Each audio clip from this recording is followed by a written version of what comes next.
बटुक भैरव, जो क्रोध एवं सामर्थ्य के देवता माने जाते हैं, शास्त्रों के अनुसार काल अपनी गति मात्र भैरव की इच्छा अनुसार चला पाता है।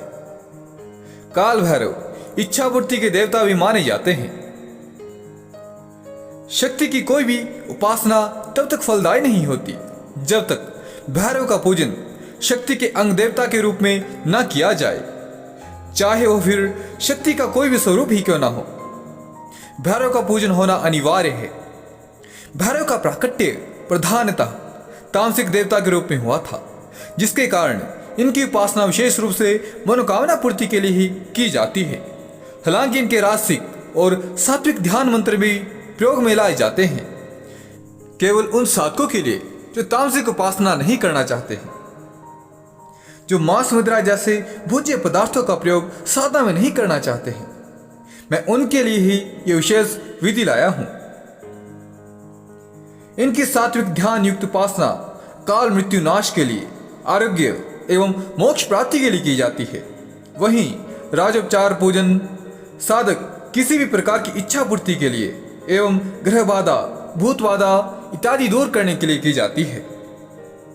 जो शक्ति उपासक हैं, जो भगवती के किसी भी स्वरूप 10 महाविद्या 51 शक्तिपीठों में प्रसिद्ध कोई भी स्वरूप जगदम्बा गौरी ही क्यों न हो, उन्हें यह साधना अवश्य ही संपन्न करनी चाहिए, क्योंकि इन साधकों पर तो वैसे ही बटुक भैरव की विशेष रूप से कृपा रहती है। शक्ति की उपासना करने के कारण इन पर विशेष रूप से पहले ही भैरव का आशीर्वाद रहता है एवं उन पर भैरव देवता प्रसन्न रहते हैं। परंतु यदि आप ये साधना संपन्न कर लेते हैं तो श्री बटुक भैरव को भी एक मौका मिल जाएगा आपकी समस्त मनोकामना को पूर्ण करने का। और इसका एक और लाभ तो यह रहेगा कि आप पर बटुक भैरव विशेष रूप से प्रसन्न रहेंगे, आपकी किसी भी शक्ति उपासना में आपकी पूर्ण सहायता करेंगे। संभव हो आपकी जगदम्बा साधना यदि उच्च स्तर तक पहुंच जाती है तो भैरव देवता आपका जीवन भर मार्गदर्शन करते रहेंगे, चाहे वह फिर अनुभूतियों के माध्यम से हो अथवा स्वप्न के माध्यम से। आप तक पहुंचने वाले किसी भी संकट को सर्वप्रथम उस बटुक भैरव से टकराना होगा। और ऐसे में किसका सामर्थ्य उस भैरव से टकराने का जिसने स्वयं ब्रह्मा के शीश को काट दिया था। आपके घर में प्रत्येक समय नित्य मंगल कार्य होते रहेंगे, धन के अवरुद्ध मार्ग स्वतः ही शुद्ध हो जाएंगे। भैरव की कृपा से गुप्त शत्रु आपको बिना ज्ञात हुए ही स्वतः ही नष्ट होना आरंभ हो जाएंगे। ऐसी इस साधना की महिमा है। और मैं यह बात पुनः कहता हूं कि यह साधना प्रत्येक सख्त साधक को करना अनिवार्य है, जो वास्तव में चाहते हैं अध्यात्म के उच्चतम शिखरों तक पहुंचना, क्योंकि भगवती की उपासना उनके अंग देवता के बिना कभी संभव नहीं। चलिए अब इस साधना की मूल विद्या को समझ लेते हैं। इसमें साधक लाल रंग के ऊनी वस्त्र, आसन एवं 108 मनकों वाली पूर्ण सिद्ध रुद्राक्ष की माला का प्रयोग करेगा। हालांकि रुद्राक्ष की माला के प्रत्येक मनकी की महाशक्ति को कैसे जागृत किया जाता है, बहुत ही दुख का विषय है कि YouTube पर इस विषय को किसी ने भी प्रकाश नहीं डाला है। समय के साथ मैं इस विषय पर अवश्य प्रकाश डालूंगा ताकि हमारे ऋषियों का दिव्य ज्ञान लुप्त ना हो जाए। यदि तामसिक उपासनाएं साधक कर रहा है तो वह घर पर ना करे। मैं यहाँ इच्छा अनुसार सात्विक एवं राजसिक ध्यान विधि अर्सित प्रदान करूंगा, तामसिक विधि को छोड़कर, क्योंकि तामसिक साधनाएं मेरे द्वारा कभी संपन्न नहीं करवाई जाती हैं और ना ही मैं उनका मार्गदर्शन करता हूं। ध्यान मंत्रों को पढ़ते समय साधक हृदय पर हाथ रखकर उसी प्रकार का ध्यान मन में कल्पित करें जिस प्रकार का स्वरूप उस देवता का हो। साधक यदि भैरवाष्टमी के दिन इस साधना का शुभारंभ करे तो सर्वोत्तम, अन्यथा साधक किसी भी मास की कृष्ण पक्ष की अष्टमी को इस साधना का शुभारंभ कर सकता है। साधना से एक दिन पूर्व अपने पूजन कक्ष को पूरी तरह साफ करके गंगा जल छिड़क कर शुद्ध कर लेना चाहिए एवं पूजा स्थान को गोबर से लीप लेना चाहिए। इस बात का विशेष ध्यान रखें कि साधना में बैठने से पूर्व आपने नित्य स्नान करना है। आम की चौकी पर अथवा यह उपलब्ध न होने पर सामान्य चौकी का भी प्रयोग कर सकते हैं। उस पर लाल रंग का वस्त्र बिछाकर प्रातः चावल की छोटी ढेरी चौकी पर लगा उस पर मौली से लिपटी हुई सुपारी गणेश का स्वरूप बांधकर रखें। उनका धूप दीप पुष्प बिना टूटे हुए चावल दुर्वा एवं गुड़ से उनका पूजन करें एवं साधना में उनसे सफलता का आशीर्वाद मांगे। अब बटुक भैरव के चित्र की स्थापना करें।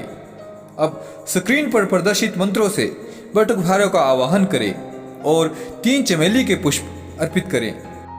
यदि चमेली के पुष्प उपलब्ध ना हो तो आप लाल रंग के कोई भी पुष्प का प्रयोग कर सकते हैं। अब इनका पूजन धूप दीप पुष्प अखंडित चावल गंध मीठा पान सुपारी लाल चंदन तेल में तले हुए उड़द के बड़े गुड़ काले तिल शहद कुमकुम लौंग इलायची इत्र एवं वस्त्र स्वरूप लाल कपड़ा अर्पित करें। यदि कलश की स्थापना कर सकें तो सर्वोत्तम है। इसे मंत्र पूर्वक करने के लिए किसी ब्राह्मण विद्वान की सहायता ले सकते हैं। यदि आप ये कार्य स्वयं कर सकते हैं तो अवश्य कर लें। अब माँ जगदम्बा का पूजन धूप दीप पुष्प अक्षत एवं हलवे से करें एवं माँ जगदम्बा से इस साधना में सफलता हेतु आशीर्वाद मांगे। बस अब रात्रि के 9:30 पर आसन को प्रणाम कर बैठ जाएं। इस बात का विशेष ध्यान रहे कि आपने स्थापना प्रातः अष्टमी को कर लेनी है और साधना का संकल्प रात्रि के 9:30 बजे के पश्चात ही लेना है। अब आसन को प्रणाम कर बैठ जाएं। आसन पवित्रीकरण कर आचमनी कर लें और स्वयं को तिलक करें। अब गणपति का पूजन करें। अब बटुक भैरव का पूजन धूप दीप पुष्प अक्षत एवं उड़द के बड़ों से करें। इसके पश्चात साधना का संकल्प आप दाएं हाथ में गंगा जल चावल काले तिल फूल एवं एक सिक्का रखकर 11 दिनों की साधना का संकल्प ले। ध्यान रहे संकल्प आपने एक बार ही लेना है। यह संकल्प आप संस्कृत या हिंदी दोनों में ले सकते हैं जैसी आपकी यथासंभव योग्यता हो। साधना में संकल्प किस प्रकार से लिया जाता है इस पर भी मैं एक अलग से वीडियो बना दूंगा। नित्य 21 माला 11 दिनों तक इन 2 मंत्रों में से किसी एक मंत्र की करें। सुबह 201 आहुतियां घी और शहद से हवन करके प्रदान करें। घी और शहद की मात्रा असमान रहनी चाहिए। संकल्प में अपनी इच्छा भी प्रदर्शित कर दें और माला की संख्या भी एवं दिनों की संख्या भी। यह साधना साधक को 3 बार संपन्न करनी होती है। यदि शाक्त साधक ये साधना कर रहे हैं तो उस विशेष इच्छा के साथ साथ बहुत से कार्य जीवन में स्वतः ही बनते चले जाते हैं। आपको मांगने की आवश्यकता भी नहीं पड़ती। लेकिन यदि आप शक्ति की उपासना नहीं करते तो जो आपने मांगा है वह तो पूर्ण होगा ही, वरन कृपा भी आप पर जीवन भर भैरव की बनी रहेगी। यदि इस साधना में आप भैरव अष्टोत्तर सतनाम का भी नित्य जप करते हैं तो सर्वोत्तम है। साधना में ब्रह्मचर्य का पालन अनिवार्य है।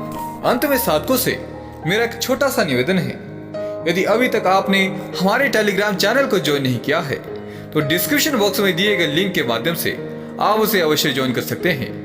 और यदि आप भी ज्योतिष विद्या के माध्यम से भूत भविष्य वर्तमान के रहस्य को सुलझाना चाहते हैं, अपने जीवन की समस्याओं का समाधान पाना चाहते हैं तो आप हमारे प्रबुद्ध विद्वान आचार्य चमन ब्रह्महोत्रा जी से संपर्क कर सकते हैं, जिनके संपर्क सूत्र आपको डिस्क्रिप्शन बॉक्स में प्राप्त हो जाएंगे।